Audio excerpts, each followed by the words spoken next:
The strange case of Britain. The model of the nation or the nation state, some scholars have argued, is Great Britain. कई लोगों का या कई विद्वानों का ये मानना है कि नेशन स्टेट, एक बड़ा राज्य निर्माण का जो सबसे आदर्श रूप है वो ग्रेट ब्रिटेन को कहा जा सकता है। ब्रिटेन के अंदर ही नेशन स्टेट की जो फॉर्मेशन है वो बेटा यूरोप के अदर कंट्रीज से बिल्कुल डिफरेंट थी। किस वे में डिफरेंट थी, ये एक 1 मार्क का वेरी इंपॉर्टेंट क्वेश्चन भी बनता है और कई बार ये है जो है इसके यूनिफिकेशन में एक फैक्ट के रूप में भी आता है। Was not the result of sudden upheaval और रेवोल्यूशन, क्योंकि यहाँ पर जो यूनिफिकेशन हो रहा है बेटा ये किसी क्रांति का परिणाम नहीं था, क्योंकि यहाँ पर पब्लिक ने नहीं कहा कि हमें एक यूनाइटेड कंट्री चाहिए, या किसी स्कॉलर या फिर किसी फिलोसफर ने इस टाइप के आइडियाज़ को डेवलप करने की कोशिश यहाँ पर नहीं की है। यहाँ पर तो सिर्फ पार्लियामेंट का और गवर्नमेंट का रोल है इस यूनिफिकेशन के पीछे। इस केस में यूनिफिकेशन के इस केस में बेटा जो ग्रेट ब्रिटेन है वो एक सबसे अलग है यूरोपियन कंट्रीज से। It was the result of a long drawn out process, ये एक बड़ी लंबी प्रक्रिया का परिणाम है। There was no British nation prior to the 18th century, 18वीं शताब्दी से पहले ब्रिटिश नेशन नाम की कोई चीज़ नहीं थी। छोटे छोटे अलग अलग आइलैंड्स थे। The primary identities of the people who inhabited the British Isles were ethnic ones such as English, Welsh, Scot and Irish। यहाँ पर जो पुराने ग्रुप थे बेटा, इंग्लिश वाले लोगों का था एक ग्रुप, एक वेल्स का था, एक स्कॉट का था और एक आयरिश का था। यानी 4 आइलैंड थे जिन 4 आइलैंड पर अलग अलग कल्चर के लोग रहते थे। All of these ethnic groups had their own cultural and political tradition। इन सभी एथनिक ग्रुप्स का अपना एक कल्चर और पॉलिटिकल ट्रेडिशंस थे, यानी राजनीतिक संस्थाएं भी अलग थी और इनका कल्चर भी अलग अलग था। But as the English nation steadily grew in wealth, importance and power, it was able to extend its influence over the other nations of the island।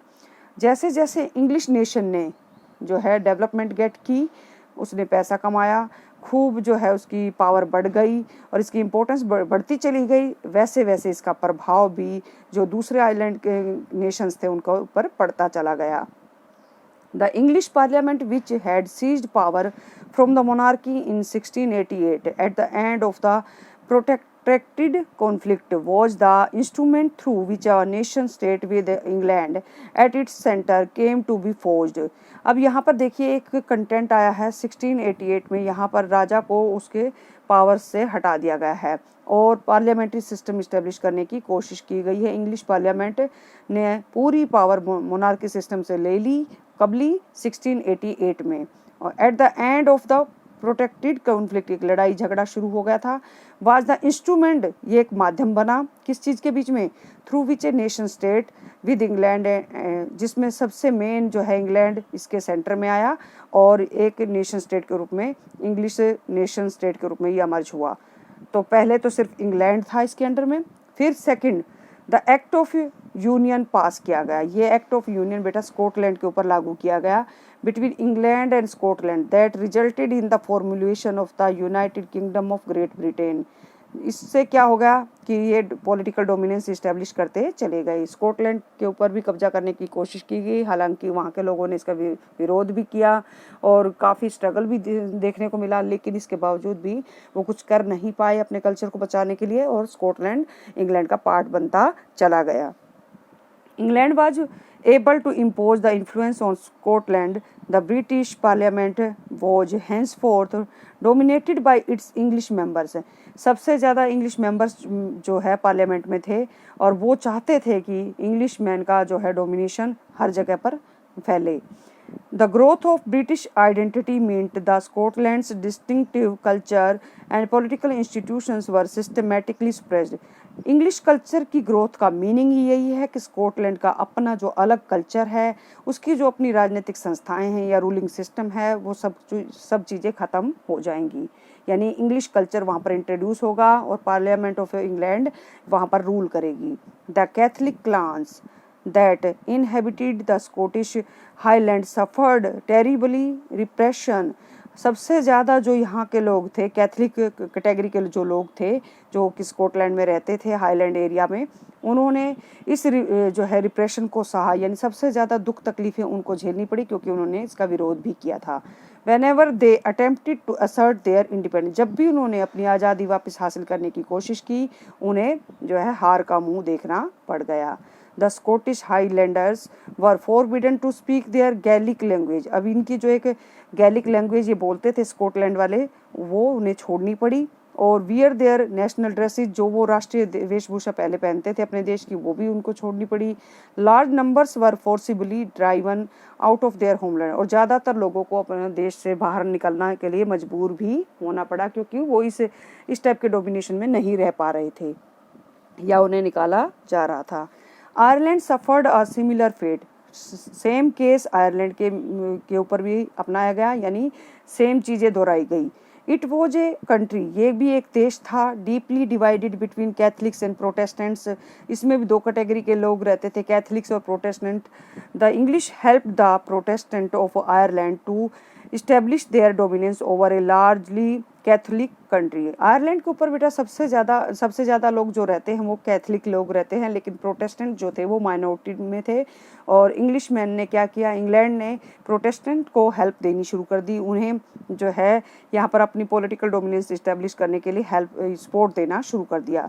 Catholic revolts against British dominance were suppressed, Catholic लोगों ने इसका विरोध किया, परंतु British जो dominance था या British authority ने उन्हें दबा दिया। After a failed revolt led by Wolfe Tone and his United Irishmen, Wolfe Tone वहाँ का एक मेजर लीडर है बेटा, इसने जो है इंग्लैंड के खिलाफ जितना भी रेवोल्यूशन हुआ उसने ही इसको लीडरशिप दी, और अपनी जो उसकी संस्था थी यूनाइटेड आयरिशमैन, उसकी हेल्प से उसने जो है अपनी इंडिपेंडेंस को वापस लेने की कोशिश भी की और इन सबको वहाँ से भगाने की भी कोशिश की। लेकिन इसमें जो है थाउजेंड्स ऑफ मैन मारे गए, सोल्जर्स मारे गए दोनों पक्षों के, लेकिन आखिरकार जो है इसे हार माननी पड़ी और यूनाइटेड किंगडम जो है ये इस्टेब्लिश हुआ 1801 में, यानी पहले इंग्लैंड, फिर उसके बाद स्कॉटलैंड, फिर आयरलैंड को इसमें मिक्स करने की कोशिश की गई। A new British nation was forged through the propagation of a dominant English culture। एक नया अंग्रेजी राज्य स्थापित हुआ जिसमें इंग्लिश कल्चर को सबसे ज़्यादा महत्व दिया गया। The symbols of the New Britain, the British flag, Union Jack, वहाँ के ग्रेट ब्रिटेन के जो राष्ट्रीय चिन्ह हैं वो यहाँ पर भी लागू हो गए, यानी ब्रिटिश फ्लैग को यहाँ पर लहरा दिया गया। National anthem God save our noble king को यहाँ भी इंट्रोड्यूस कर दिया गया कि आप लोग राष्ट्रीय गान ये वाला गाएंगे, और इंग्लिश लैंग्वेज जो है उसको फोर्सफुली वहाँ पर इम्पोज कर दिया गया और उसके प्रमोशन के लिए जो है अरेंजमेंट किए गए, ताकि ज़्यादा से ज़्यादा जो है लोग अपने कल्चर को भूल जाएं और इंग्लिश कल्चर को अडॉप्ट कर लें और सबॉर्डिनेट पार्टनर्स के रूप में यूनियन में रहें। तो इस प्रकार ये आपने ये देखा, ये पूरा बेटा जो है यूनिफिकेशन ऑफ इंग्लैंड का जो है आपने देखा। इसमें बेटा रेयर बात यही है कि जैसा कि मैं पहले भी बता चुकी हूँ, जर्मनी, इटली और किसी और देश के यूनिफिकेशन में पब्लिक का सपोर्ट ज़रूरी था, यानी पब्लिक ने चाहा था कि उनका देश एक बड़ा देश बने और जो है उसको लीडरशिप कई लोगों ने दी। लेकिन यहाँ पर एक सेपरेट केस दिखाई दे रहा है, एक बिल्कुल डिफरेंट केस दिखाई दे रहा है, जिसमें पार्लियामेंट और जो है आर्मी की हेल्प से अपना डोमिनेंस इस्टेब्लिश करने की कोशिश की है ब्रिटिश मैन ने। तो हम आगे अब पढ़ते हैं। Visualising the nation. Visualising the nation क्या होता है बेटा, कि अपने देश को किस रूप में हम देखते हैं। While it is easy enough to represent a ruler through a portrait or a statue, how does one go about giving a face to a nation। बहुत आसान है बेटा किसी राजा को उसके फोटो को देखकर पहचानना या उसका स्टैचू देखकर पहचानना कि ये वो राजा है, लेकिन किसी देश को एक शक्ल देना बहुत ही मुश्किल काम है। और ये कैसे पॉसिबल हो सकता है कि हम किसी देश को एक जो है फेस दे सके। आर्टिस्ट जो थे बेटा 18th और 19th सेंचुरी के, उन्होंने एक ऐसा तरीका निकाल लिया जिससे कि उन्होंने देश का किसी भी कंट्री को पर्सोनिफिकेशन करना शुरू कर दिया। पर्सोनिफाइंग होता है मानवीकरण, मतलब कि किसी देश को एक इंसान के रूप में दिखाना, और इंसान के रूप में भी कैसे, मेल या फीमेल। बेटा ज़्यादातर जो है आर्टिस्ट का यही मानना था कि किसी भी कंट्री के साथ जो है उसको रिफ्लेक्ट करने के लिए हमें फीमेल फिगर को यूज करना चाहिए, क्योंकि जैसा कि आप सब जानते हैं हम लोग अपनी मम्मी से ज़्यादा कनेक्टेड होते हैं, यानी माँ से कनेक्टेड होते हैं, और हमारी फीलिंग्स ज़्यादा अराइज होती है जब हमें कोई अपनी माँ के नाम पर ललकारता है या फिर अपनी माँ के नाम से कोई भी बात कहता है, तो इट मीन्स हम लोग उनसे ज़्यादा अटैच्ड हैं। और इसी फीलिंग को ध्यान में रखते हुए किसी कंट्री को एक फीमेल फिगर के रूप में ड्रॉ किया जाने लगा था। In other words, they represented a country as if it were a person. अब किसी देश को दिखाने के लिए एक पर्सन को के रूप में उसको देखा जाने लगा। Nations were then portrayed as female figures, देशों को अब फीमेल फिगर में स्त्री रूप में दिखाया जाने लगा। The female form that was chosen to personify the nation did not stand for any particular women in real life. हालांकि देशों को दिखाने के लिए जो फीमेल फिगर का फेस यूज किया गया वो इस टाइप का रियल लाइफ में वीमेन फेस दिखाई नहीं देता। Rather it sought to give the abstract idea of the nation और अ कॉन्क्रीट फॉर्म। ये एक मानसिक विचार है कि हमारी जो मातृभूमि है वो किस रूप में हमें दिखाई दे, कौन से जो है लेडी फिगर के रूप में दिखाई दे, उसमें उसकी स्पेशल फीचर्स को भी कई बार जैसे शो कर दिया जाता है। That is the female figure became an allegory of the nation. ये वही फीमेल फिगर है जिसे किसी देश के रूपक के रूप में इस्तेमाल किया जाता है, यानी किसी देश को रिफ्लेक्ट करने के लिए इस्तेमाल किया जाता है। जैसे इंडिया को अगर हम एक मतलब पर्सोनिफाई करें तो हम कहते हैं भारत माता। भारत माता का नाम लेते ही हमारे आंखों के सामने एक चित्र उभर कर आ जाता है कि ये हमारी भारत माता है। और ऐसे ही फ्रांस में एल्गोरी यूज की गई थी, और इसके अलावा जर्मनी कंट्री के अंदर भी जिस फीमेल फिगर को यूज किया गया उसको जर्मेनिया कहा गया। Now we will going to study the next stanza. You will recall that during the French Revolution, artists used the female allegory to portray ideas such as liberty, justice and the republic. French revolution तो याद होगी आपको, 9th में आपने पढ़ा था, जिसमें जो आर्टिस्ट लोग थे उन्होंने इस क्रांति के दौरान जो लिबर्टी, आज़ादी है, न्याय और जो गणतांत्रिक व्यवस्था है उसको भी फीमेल एल्गोरी के रूप में दिखाना शुरू कर दिया था, उसका फोटो बनाना शुरू कर दिया था।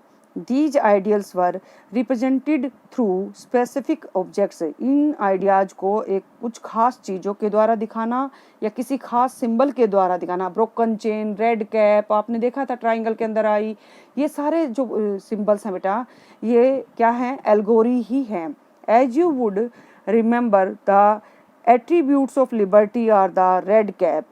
आज़ादी को रेड कैप के रूप में वहाँ दिखाया गया, ब्रोकन चेन के रूप में भी दिखाया गया। While justice is generally a blind folded women carrying a pair of weighing scales. Justice को, न्याय की देवी को हम कैसे देखते हैं बेटा, आंखों पर पट्टी बंधी हुई एक औरत के रूप में देखते हैं जिसके एक हाथ में तराजू है, तो न्याय की देवी का चित्र सामने आ जाता है। Similar female allegories were invented by artists in the 19th century to represent the nation. ठीक इसी प्रकार से दूसरे देशों ने भी अपने अपने देश के लिए 19th सेंचुरी में क्या करना शुरू कर दिया, फीमेल एल्गोरीज को इन्वेंट करना शुरू कर दिया। फ्रांस के अंदर जो क्रिश्चियन मैरियन थी, क्रिश्चियन नाम वाली मैरियन नाम की जो फीमेल फिगर को यूज किया गया फ्रांस को डिपिक्ट करने के लिए, तो ये एक क्रिश्चियन नाम है और ये जो है एक ऐसा आइडिया देती है लोगों के दिमाग में कि ये फ्रांस की मातृभूमि है, यानी फ्रांस के लोगों के लिए वो मातृभूमि के रूप में दिखाई देती है। कौन, Marianne. Her characteristics were drawn from those of liberty and the republic. उसकी जो विशेषताएं हैं लिबर्टी और रिपब्लिक वाली स्टैचू से ही ली गई हैं। The red cap, the tricolour, the cockade the statue of Marianne were erected in public squares to remind the public of the national symbol of unity. ये सारी चीज़ें जो सिंबॉलिक वे में यूज की जा रही हैं ये नेशनल यूनिटी को मेंटेन करने के लिए और उसे आगे बढ़ाने के लिए, उसकी पहचान को आगे बढ़ाने के लिए यूज की जा रही हैं, ताकि वो मैरियन की इमेजेस के साथ अपने आप को कनेक्ट कर पाएँ, अपने देश की अपने जो देश को एक मदरलैंड के रूप में एक्सेप्ट कर पाएँ। और इन सभी इमेजेस को बेटा कॉइन्स और स्टैम्प्स के ऊपर भी मार्क किया गया ताकि ज़्यादा से ज़्यादा लोग उससे कनेक्ट हो पाएँ। Similarly Germania became the allegory of German nation. ठीक इसी प्रकार से जर्मनी के अंदर भी एक फीमेल फिगर यूज की गई उस कंट्री को डिपिक्ट करने के लिए, उस जिसे जर्मेनिया कहा गया। In visual representations Germania wears a crown of oak leaves. अगर हम उसका फोटो देखते हैं जर्मेनिया का, तो आप देख सकते हैं यहाँ भी एक पिक दिखाई दे रही है जिसमें जैतून के पत्तों का ताज पहने हुए एक औरत खड़ी है, और उसने जो है ये जो जैतून के पत्ते हैं ये हीरोइज्म को शो करते हैं, मतलब वीरता को दिखाते हैं कि उस देश के लोग बहुत ज़्यादा वीर हैं, बहादुर हैं। अब मैं बेटा नेक्स्ट जो है इसका एक टॉपिक है जो ख़ास है, आपको बताना ज़रूरी भी समझती हूँ। मीनिंग ऑफ द सिम्बल्स, ये कुछ मीनिंग्स दिखाई दे रहे हैं टेबल के अंदर, आप इनको ज़रूर पढ़िएगा बेटा। एट्रीब्यूट मीन्स विशेषताएं, सिग्निफिकेंस मीन्स महत्व। ब्रोकन चेन्स जैसा कि पहले बताया जा चुका है बीइंग फ्रीड, फ्री होने की प्रोसेस को शो करता है। और यहाँ पर दिया गया है ब्रेस्ट प्लेट विद ईगल, वो क्या है बेटा, symbols of the German empires, यानी जर्मनी की शक्ति का प्रतीक है। इसके अलावा crown of oak leaves heroism का जो है सिंबॉलिक मीनिंग को रिफ्लेक्ट करता है। स्वॉर्ड तलवार किस चीज़ को दिखाती है, रेडीनेस टू फाइट, लड़ने के लिए तैयार होने को दिखाती है कि हर टाइम तैयार हैं ये लोग अपनी जो है सम्मान के लिए। Olive branch around the sword, तलवार के चारों तरफ जो ओलिव ब्रांचेज हैं वो किस चीज़ को दिखा रही हैं, विलिंगनेस टू मेक पीस, की शांति बनाए रखने की इच्छा। और ब्लैक, रेड और गोल्ड जो ट्राई कलर है बेटा, ये झंडे के वो तीन रंग हैं जो लिबरल नेशनलिस्ट पीपल ने 1848 में अडोप्ट किया था, जिसे बाद में जो है जर्मन स्टेट के जो ड्यूक्स थे उन्होंने बैन कर दिया था। Rays of the rising sun, उभरते हुए सूरज की किरणें, ये दिखाती हैं beginning of a new era, यानी एक नए समय के आगाज को, नए समय की शुरुआत को दिखाती हैं। अब आप देख सकते हैं यहाँ पर भी कुछ पिक्स दिखाई दे रही हैं। ये पिक्स क्या दिखा रही हैं कि यहाँ पर जो है जर्मेनिया एक जो है स्लीपिंग मोड में दिखाई दे रही है या डिप्रेस मूड में दिखाई दे रही है, या फिर इस फिगर के अंदर भी हम देख सकते हैं कि जर्मेनिया जो है पहरा दे रही है, अपने देश को प्रोटेक्ट करने के लिए, उसकी जो है रक्षा करने के लिए सजग है। तो आई थिंक आप सबको ये चैप्टर क्लियर हो गया होगा। और अभी एक कंटेंट बेटा लास्ट रहता है जिसको मैं अगली वीडियो में आपको समझाऊंगी, वो है नेशनलिज्म एंड इम्पीरियलिज्म। अब आपको करना क्या है, इसके नोट्स भी प्रिपेयर करने हैं बेटा साथ साथ, और इन बिटवीन क्वेश्चन आंसर साथ साथ लर्न करते चलें। Thank you.